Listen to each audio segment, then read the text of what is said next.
This time I can hear you, LaTanya. Awesome, we got it working. Hey, plenty of time.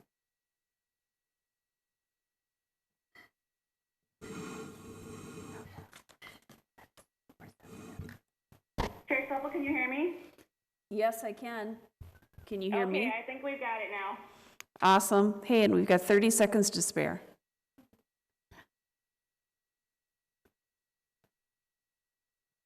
All right, I'm going to call to order the regular Housing and Redevelopment Authority meeting of Richfield. It's June 21st, 2021 and 7 p.m. And our first order of business is the oath of office of Richfield HRA Commissioner Lee Onesorg.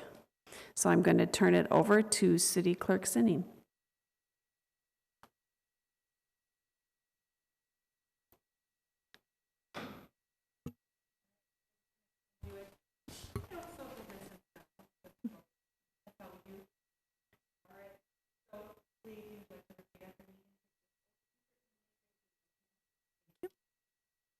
I, Lee Onesorg, do solemnly swear or affirm I, Lee Onesorg, do solemnly swear or affirm that I will support the Constitution of the United States that I will support the Constitution of the United States and the Constitution of the State of Minnesota and the Constitution of the State of Minnesota, and the Charter and ordinances of the City of Richfield, the Charter and ordinances of the City of Richfield, and that I will faithfully execute and discharge the duties and that I will faithfully execute and discharge the duties of the office of HRA Commissioner of the Housing and Redevelopment Authority of the office of HRA Commissioner of the Housing and Redevelopment Authority of the City of Richfield, of the City of Richfield, according to the law, to the best of my ability and understanding. according to the law and to the best of my ability and understanding. So help me God. So help me God. Beautiful. All right, Thank thank you. you and welcome. It's now official. You're stuck with us, Lee. I'm here. All right, welcome. And did you want to say anything? No, man, thank you. All right, thank you. Next, I would like to announce that all meetings of the HRA and EDA and their boards, committees, subcommittees, and commissions shall be conducted in person. So I just wanted to make sure that that was clarified. Thank you. Now we have the open forum. To participate in the live in the open forum to address the HRA on items not currently on the agenda, people can come in person, and I don't see anybody here in person, but you can also dial in at 612-861-0651. So we'll pause and I'll wait if people want to call in. Again, it's 612-861-0651. I believe that the meetings are going out over YouTube and Channel 16. Is that correct, Executive Director Stark? There's a slight delay on the microphones, but they do work. Okay, this one's working. I believe that it is going out live over Channel 16 and on a delayed basis on YouTube. No YouTube, only Channel 16, Okay, so sorry. it's on Channel 16. So if you're watching this on Channel 16, again, the number is 612-861-0651. So we'll give it another minute.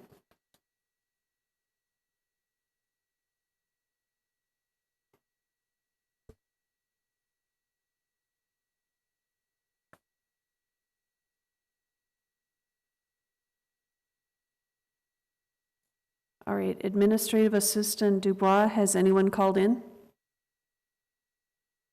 Chair Stoppel, we have not received any calls, and this is only being broadcast on Channel 16 right now. No YouTube live streaming. All right, thank you so much.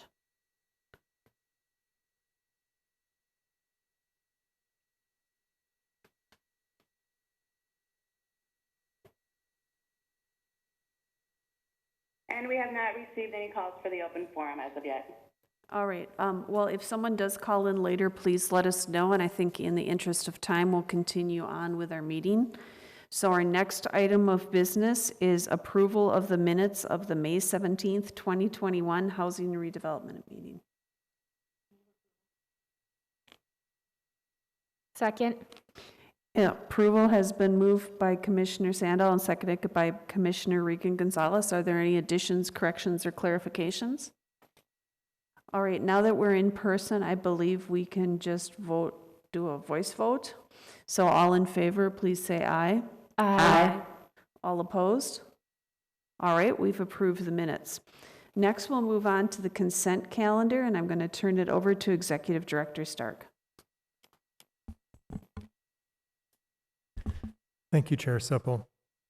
The consent calendar contains separate items which are acted upon by the HRA in one motion. Once the consent calendar has been approved, the individual items and recommended actions have also been approved with no further HRA action being necessary. Any HRA commissioner may request an item be removed. Tonight we have two items on the consent calendar. Item A, consideration of the approval of revisions to the Richfield Rediscovered Lot Sale Program Guidelines and the Richfield Rediscovered Credit Program Guidelines. And item B, consideration of resolutions approving the conveyance of the northern portion of 6600 Logan Avenue South and 6600 Newton Avenue South from the Housing Redevelopment Authority to the City of Richfield. And that concludes today's consent calendar. All right. Is there a motion to approve the consent calendar? So moved. Second. All right, it's been moved by Commissioner Vries Daniels and seconded by Commissioner Sandal to approve the consent calendar. Is there any discussion? All in favor, please say aye. Aye. All opposed? All right, we've approved the consent calendar.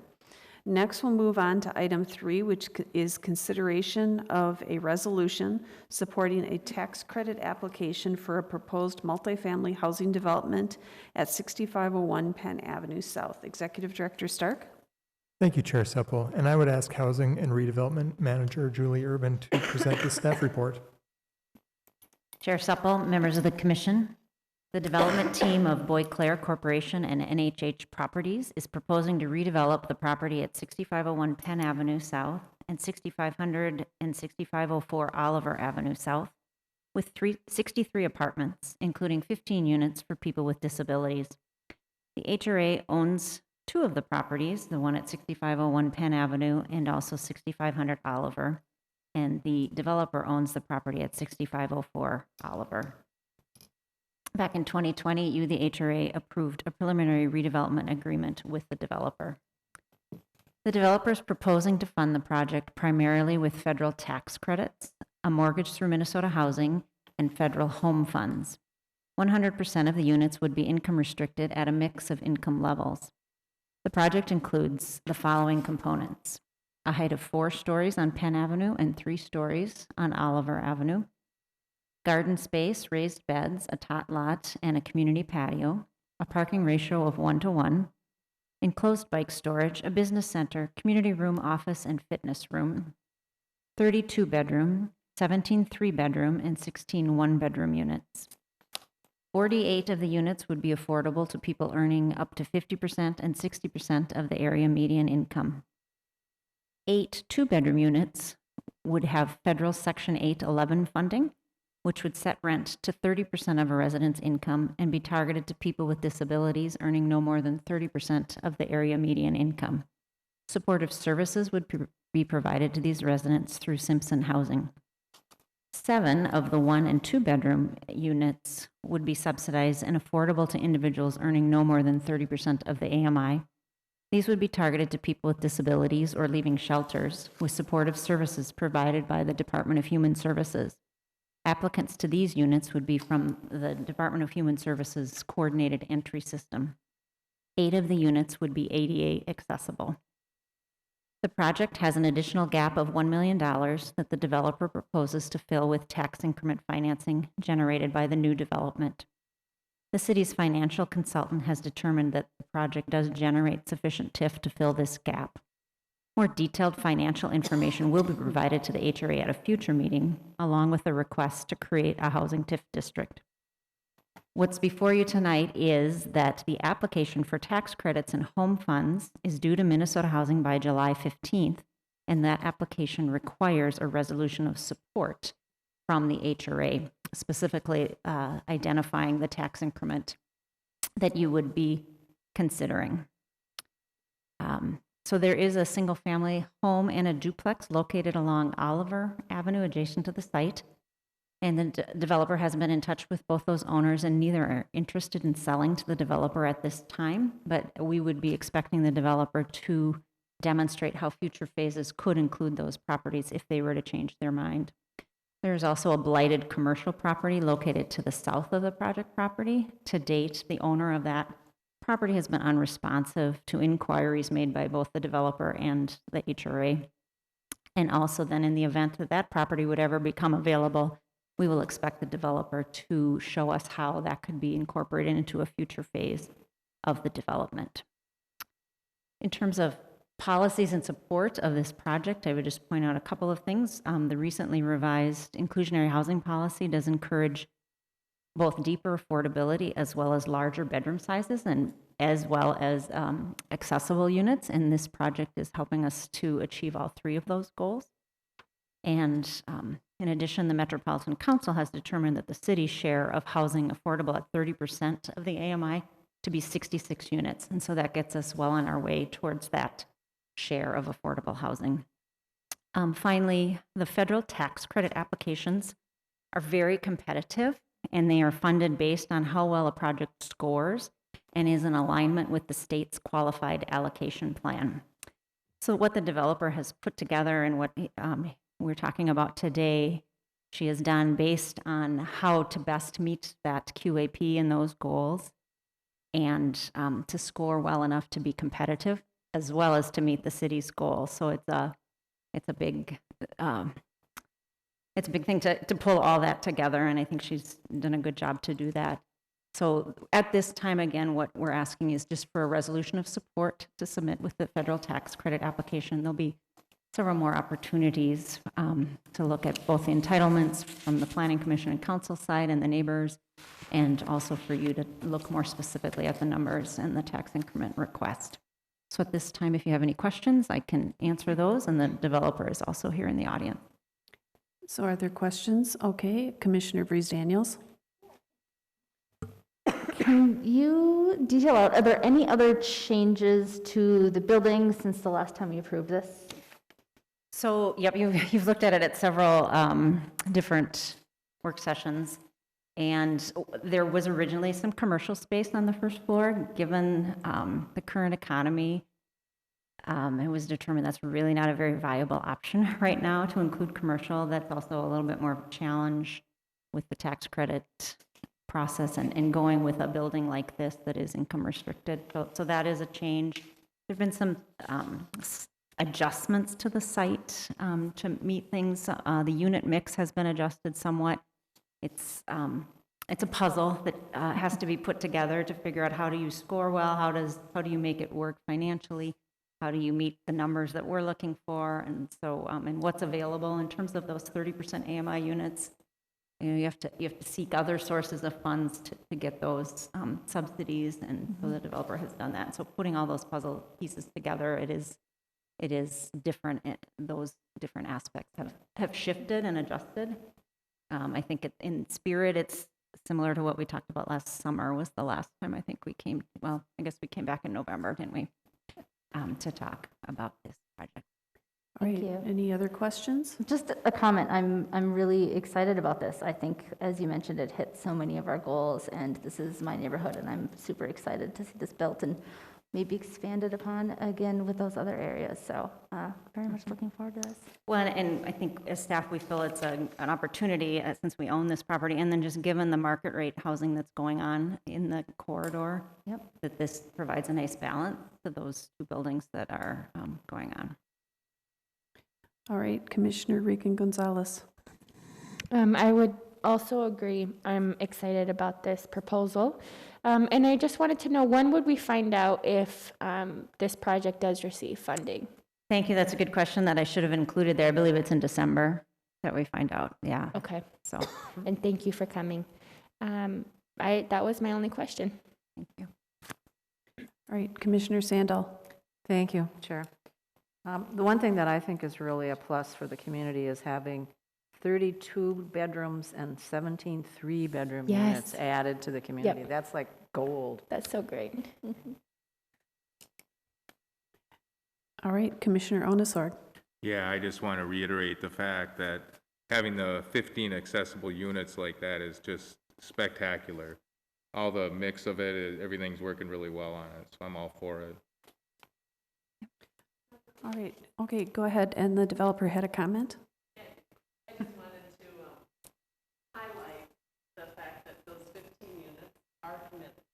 So we do have a letter of eligibility from the Department of Health Services for the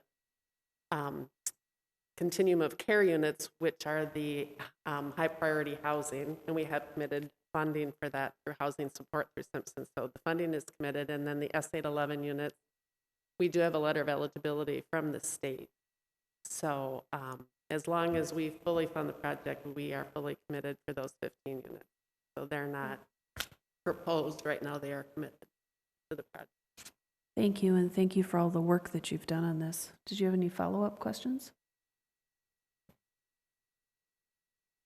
All right, I had one question. It said the parking was 1-to-1. Is that 1 to each bedroom or No, to each unit? It's space to unit. So, yep, so we will be talking with planning. I think Thursday is our meeting to do that. It would have been good to get that in before, but it didn't quite happen. But so that's something we'll have to take a look at. There's certain details that we're going to have to talk about. And yeah, I mean, it is accessible to transit, and there's lots of factors that can work into that, but that's something. The bike, yep, providing that. So we'll have to have some good conversations with planning, and I know the Planning Commission, there's not necessarily a uniform agreement on the commission about how much parking we need and should have, but, so that's something we need to continue to look at, work at. Well, I think overall, though, it's a good proposal, and I think that's just a detail we'll have to work through. It's the details, yep, we have details to look at, yep. All right, are there any other questions for staff or the developer? If not, would someone like to go ahead and make the motion? We'll make the motion to approve the resolution supporting a tax credit application for proposed multifamily housing development at 6501 Penn Avenue South. Second. It's been moved by Commissioner Vreese Daniels and seconded by Commissioner Regan Gonzalez. Is there any other conversation or questions or comments? All right, hearing no further discussion, all in favor, please say aye. Aye. All opposed? All right, we've approved the resolution. Thank you, and thank you for putting together this package. All right, next we move on to consideration of approval of a memorandum of understanding with Benefactor Brewing. Executive Director Stark. Thank you, Chair Supple.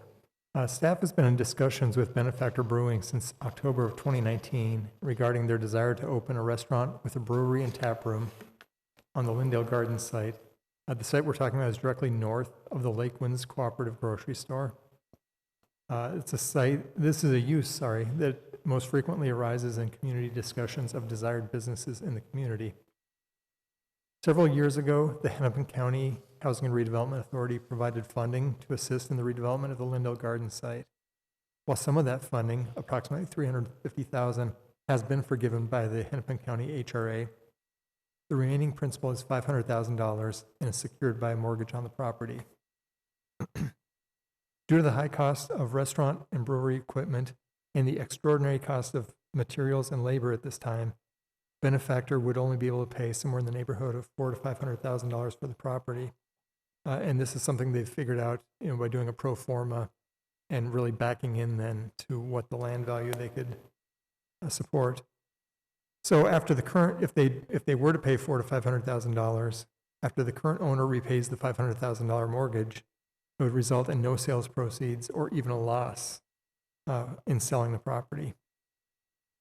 In an effort to spur economic development in an established redevelopment area, staff is recommending that the HRA provide Benefactor Brewing with a $500,000 forgivable mortgage in order to give them the means of purchasing the property in an amount that is more consistent with the market value of the property. In the staff report, I say that market value is believed to be $850,000. And really a market value represents what a willing buyer and a willing seller would agree to. I have reports from the property owner that they have had a number of offers that are pending right now in that 850,000 plus neighborhood, really with some income that they could gain by, and this gets complicated, but really they're looking at maybe up to $1 million that they could sell the property to another user for. So, if they were to, if we were to assist Benefactor Brewing in this way, they could make a competitive offer. Essentially, under this proposal, the amount of public financing of $500,000 would remain unchanged, but the body providing that assistance would change from the Hennepin County HRA to the Richfield HRA. The attached Memorandum of Understanding lists the conditions that staff recommends be associated with this funding scenario. A few of those conditions include a no-interest mortgage deferred by 20% for every year that the restaurant and brewery is open to the public. Benefactor Brewing would need to attain certain job and wage goals. We haven't established those, but we would come back to you with those in what's called a business subsidy agreement. Benefactor would pay half of the legal costs associated with preparing documents and agreements, and the city would have the right to use the amphitheater up to 6 times per year. Under the discussions between Benefactor and the property owner, Benefactor would be buying the amphitheater as well, and that really fits in well with the type of use that they are. If the terms of this MOU are approved by the HRA, then the HRA's legal counsel would work with staff and Benefactor Brewing on drafting a contract for private development, a mortgage, and a business subsidy agreement to be considered by the HRA at a later date. I say a later date, but I would think this would probably come back to you in July or August. Staff is also reevaluating the tax increment pledged to the primary developer, Lindale Gardens, to determine whether the addition of this component generates additional allocated increment, or if there are other unused increments. The reason we're looking at this is, again, because even under this scenario, the existing owner would stand to earn less money selling it to Benefactor than they might to other interested parties. So we're examining whether there are ways to help make the seller whole in this kind of a situation with the TIF. It wouldn't really hurt the HRA's position on the TIF. So we're looking at ways of doing that that could be a win-win. I'll add a couple of points. This particular funding is a possibility on this site because it is an existing TIF district and would not be available to other restaurants or businesses unless they were located in such a district. The source of the proposed funding is our Housing and Redevelopment Fund, the current balance of which was $4.3 million as of January of this year. And this scenario represents one of a very limited number of uses permitted by state statutes, at the current time anyway, for the Housing and Redevelopment Fund. And the HRA did provide similar economic development funding to Pizza Luce in 2011 to assist in their purchase of the site and construction of a restaurant. So we do have some precedents. The folks at Benefactor that I've been working with are a gentleman named Sam Nelson, a woman by the name of Sally Simpson, and a gentleman by the name of Jared Hillman. They were not able to be here tonight in person, but I believe Mr. Hillman is available on the phone and wanted to say a few words when the time is appropriate. So with that, I would stand for any questions you might have. All right, before we go to questions, Administrative Assistant Dubois is the gentleman on the phone that wanted to speak. Chair Supple, I do have Jared Hillman on the phone. All right. Would you like me to send him in? Yes, go ahead. We'll let him speak. Thank you. All right, Mr. Hillman, can you hear me? Yes, I can. All right, go, if you could identify yourself for the viewing public and go ahead. Yeah, hi, this is Jared Hellman from Benefactor Brewing. All right, and you wanted to say a few words to the HRA? You have the floor. Yeah, thanks for having me today. I just wanted to say thank you for all you guys have done so far. We really envision Benefactor Brewing being part of the community, not only, with events that we can host. We think the spot in particular is a great area to do things with, farmers markets or, other options like that, like 5K type events. We really want to make sure we have a really large impact in the city. There's plenty of things that we can do together. Hosting events, concerts, things like that. We are really appreciative of the support. So we think Richfield is just a fantastic city. It's up and coming, it's growing, and I think this would be a great, maybe, addition to the city that would allow you guys to really attract new, visitors to the area as well. All right. Any questions for me? Well, first of all, thank you for bringing this proposal forward to us. Do any of the commissioners have questions? I have one for staff, but not for him. All right, well, thank you. You can hang on the line if you wish, and while we consider the item. And Commissioner Regan-Gonzalez, you had a question for staff? So could you explain, just so I know, here we're looking at $500,000 of money out of the 4.3 million, and then looking at kind of what the current owner is getting offers for. I mean, I don't know. There are possibilities to make the numbers work with, given the TIF district, and what about the idea of considering more money potentially? I mean, what are the different options we have to compete with offers that are close to $1 million? Is it even viable do we have a viable proposal? Sure. Chair Supple and Commissioner Regan-Gonzalez, the $500,000, the reason that's the amount that's being recommended is because I said it's really replacing an existing public subsidy.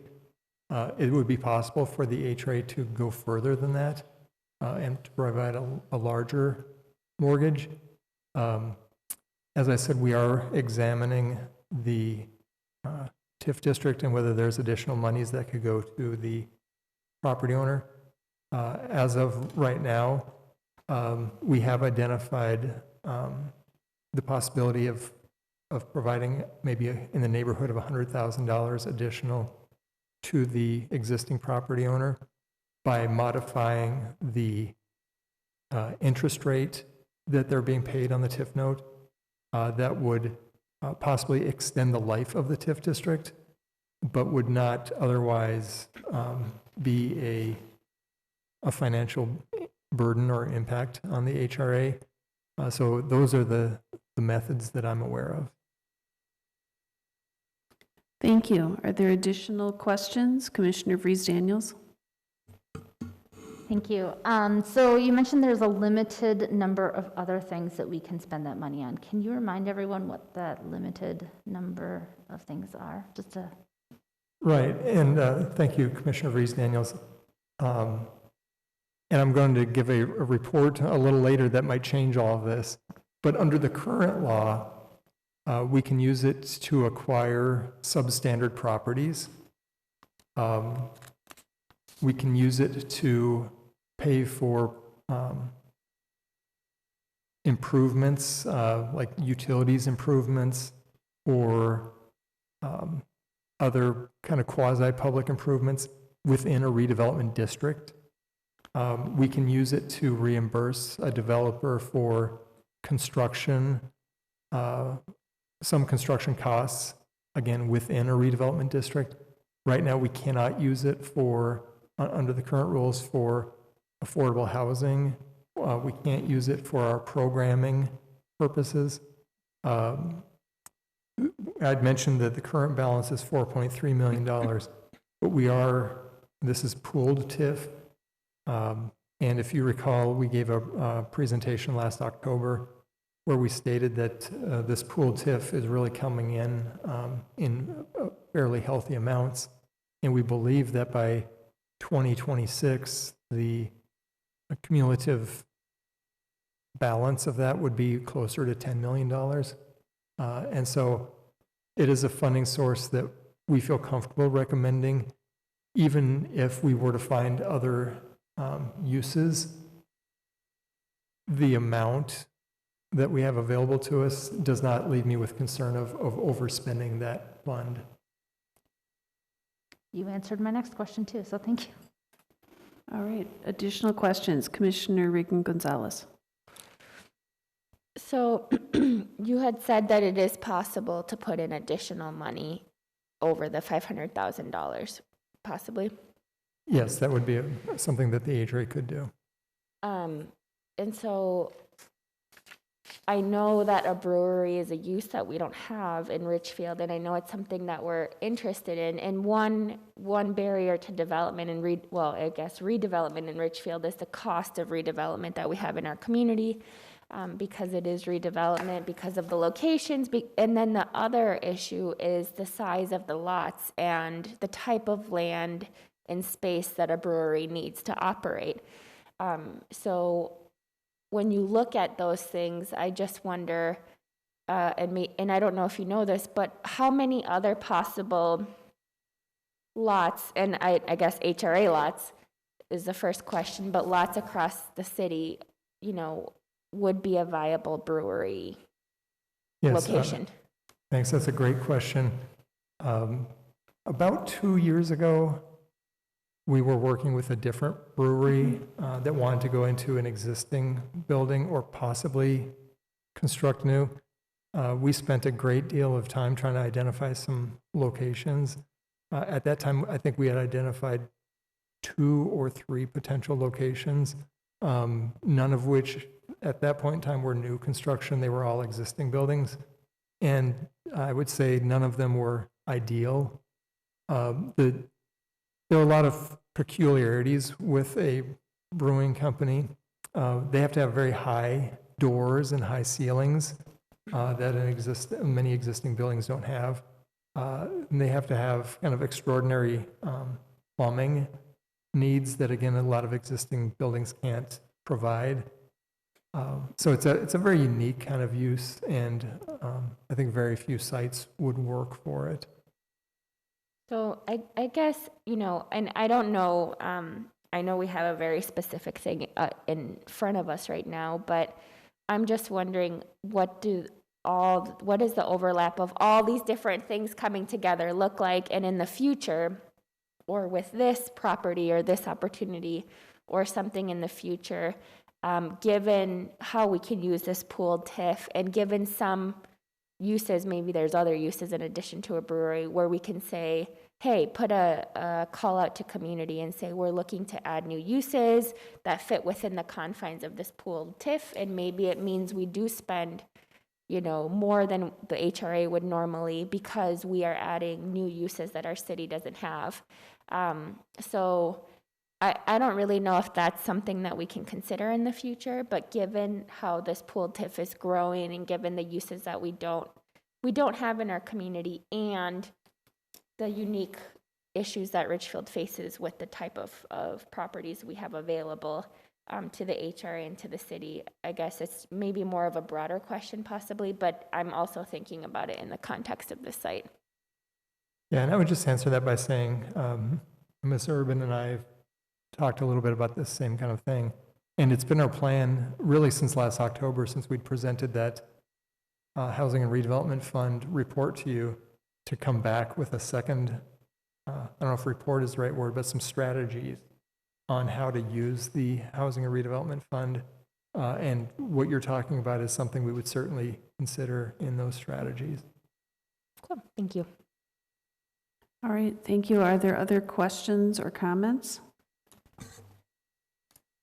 And thank you to the development team for bringing this forward from Benefactor Brewing. If there are no other questions or comments, is anyone interested in making a motion? I can make, I'll make the motion. Sorry, hold on, let me scroll up here.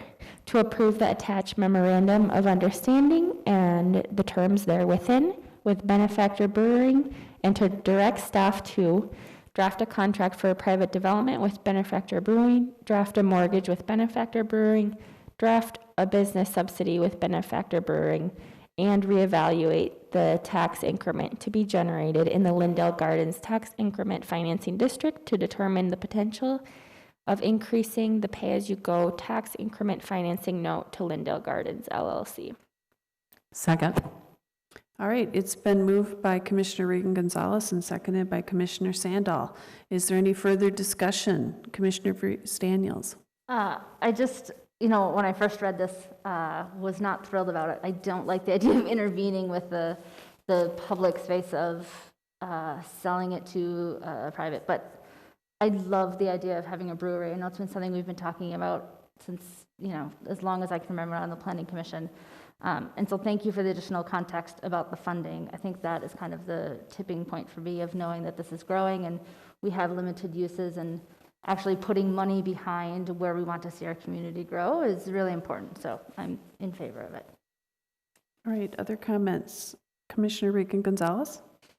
I guess I would just say I'm obviously in support of this, and, you know, I don't know how the situation would evolve, but if staff sees that there's opportunity and possibly come back to the HRA for additional subsidy or additional support, I would be interested in exploring that. I think staff knows our community extremely well. They know the type of options and opportunities that come to our city.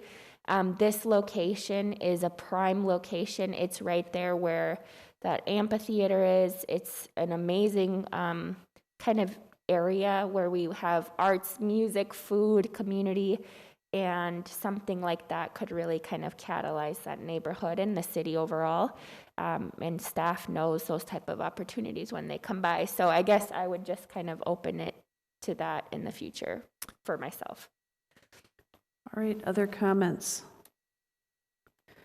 I would add that I think it's exciting to have a lot of people have mentioned that they would really like to have a tap room or a brewery, and so that part's exciting. But also the fact that they'd be willing to take on the amphitheater, because there's so many different arts things that could happen there. I would ask that as they take over the amphitheater, they work with the neighborhood to make sure that the noise is considered, so we don't over amplify things and be our good neighbors as we do this, because there's a lot of exciting things going on, but we also want to make sure that we're cognizant of the noise that's produced in an amphitheater. So that would be something that we would think about. Mm-hmm. All right, is there any other discussion? All right, all in favor, please say aye. Aye. Aye. All opposed? All right, so it passes, and thank you again to the development team for coming to the meeting and presenting tonight. All right, so moving on, we have HRA discussion items. Are there any items that anyone would like to bring up?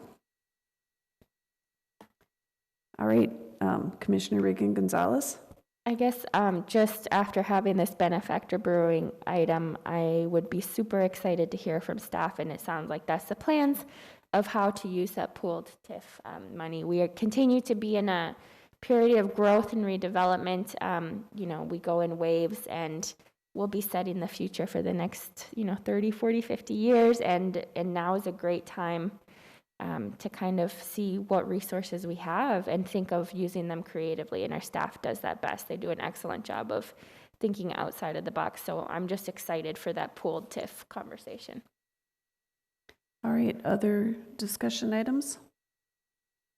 One thing that I wanted to talk about, as the eviction moratorium is drawing to a close that was put in place because of the pandemic, we wanted to publicize that if you go online to Rent Help MN, you can apply for assistance with back rent. You can also contact 211 or VEEP And the number for help applying for funds through VEAP is if you go to 952-888-9616, and people at VEAP will help you with that. So that's applying for help for paying back rent and for funds. So it's Rent Help MN, contact 211, or call VEAP at 952-888-9616. Thank you. Are there any other discussion items? All right, then we will move on to the Executive Director report. Thank you, Chair Supple. I have a couple of items for you. One relates to what you were just mentioning about the eviction moratorium. There is a bill at the House and Senate that includes a phase out of the eviction moratorium currently in place. The phase out would nullify the executive order that put a halt to evictions during the pandemic. It would be enacted the day following its passage.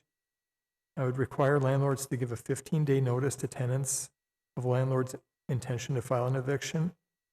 It permits landlords to bring an eviction for material breach of leases other than non-payment of rent. It permits landlords to terminate or not renew leases for non-payment of rent for tenants who are ineligible for rent assistance through a COVID-19 emergency assistance program. And that portion would be effective 45 days after final enactment. And so with the,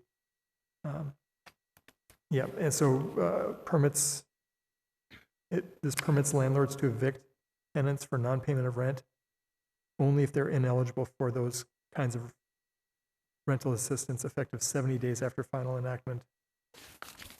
That all sounds like a lot.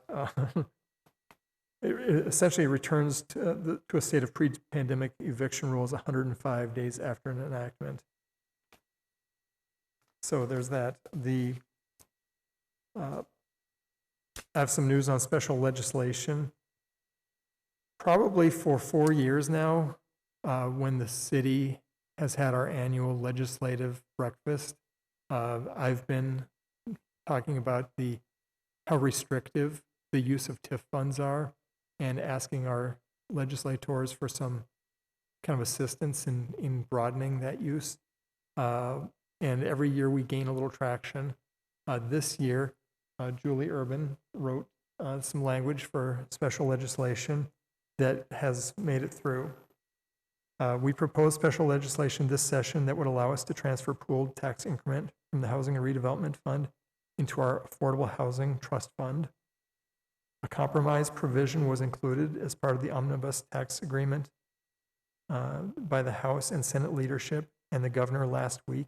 It still needs to be voted on by both parties, but we're presuming it would pass because, again, it was a compromise position that the Senate, House, and governor all agreed to. As a compromise, we didn't get everything we wanted, but it does provide some of the flexibility we had asked for. And what it allows us to do is use pooled TIF in our trust fund for guarantees for grants, loans, and loan guarantees for the development, rehabilitation, and financing of housing. It allows us to use the money to match other federal, state, and private funds for housing projects. What it does not allow us to do is utilize the money for rent assistance or down payment assistance, which we had been hoping would be the case. We had asked for this to be open until 2030. The compromise bill kind of sunsets this at the end of 2026. We had asked to stop TIF reporting and report under the trust fund rules instead. It's a little vague what the reporting rules are. They said we would need to continue TIF reporting. We're not sure exactly how that would look because it wouldn't be kind of in line with the TIF rules. And we would have to provide an additional report to the legislature in 2024 and 2026. So we're very excited that this passed and will allow us to utilize the money for, at least for construction of new affordable housing, and maybe to help other agencies through using the money as matching funds. So those are my reports for tonight. So would you say it's safe to say, while it's not perfect, it's a huge step in the right direction? It's a huge step in the right direction, gives us a lot more flexibility than we've had, and we're very ecstatic that you can see. We're very ecstatic that it made it this far. We were surprised. We didn't think it was going to make it. We were pretty gloom and doom there toward the end, and got the call last week that it looked like it was going to happen. Well, thank you for the efforts you made in writing the legislation. Are there other questions for the executive director? Commissioner Regan Gonzalez? I just want to say that is such exciting news. That's huge. I remember testifying at one of the committee meetings, and I was like, oh, yeah, they're not going to go for this. This is super exciting, and especially in just construction of new affordable housing. That's an area where, because of financial constraints, normally we tear down existing affordable housing that sometimes is not necessarily the best quality, not in all cases, but then we replace it with much less affordable housing. Even when it's supposedly affordable, it's really not. And so it's just continued displacement. And I'm very excited about the possibility of how we could use this.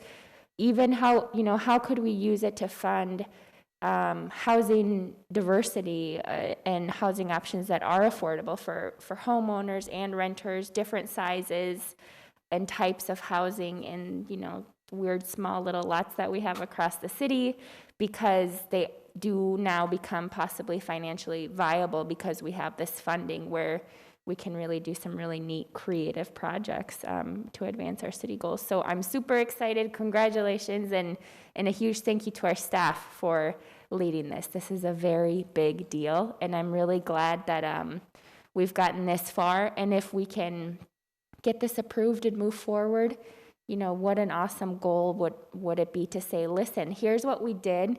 We could do so much more in our city if TIF was expanded, but then with the end goal of saying, we want TIF changed and to become more flexible at the state level for all communities to do this. But to be the model city, testing it out would be great. So thank you so much. And I would just add, if you think back a few years to when Crossroads at Penn sold and became the concierge, I think we've, in the affordable housing realm, we've made tremendous strides, I think more than any other city. In terms of our growth there. And I think it's because of a lot of people. I think it's because of, at the time, council members, Reagan Gonzalez and Michael Howard were a big part of it. And then with some new folks coming onto the council that have been really pushing us for affordable housing. And I do think, since 2018, our housing manager, again, has been Ms. Urban, and I think she's a huge reason for all the advancements we've made, so I'm very lucky to be able to work with her and proud of the things that we collectively have been able to achieve. All right, thank you. Are there any other comments or questions? All right, then we'll move on to claims. So moved. Second. It's been moved by Commissioner Regan Gonzalez and seconded by Commissioner Sandal to approve claims. Are there any questions or discussion? Hearing none, all in favor of approving claims, please say aye. Aye. All opposed? All right, we've approved the claims. Thank you all for your time, and we stand adjourned.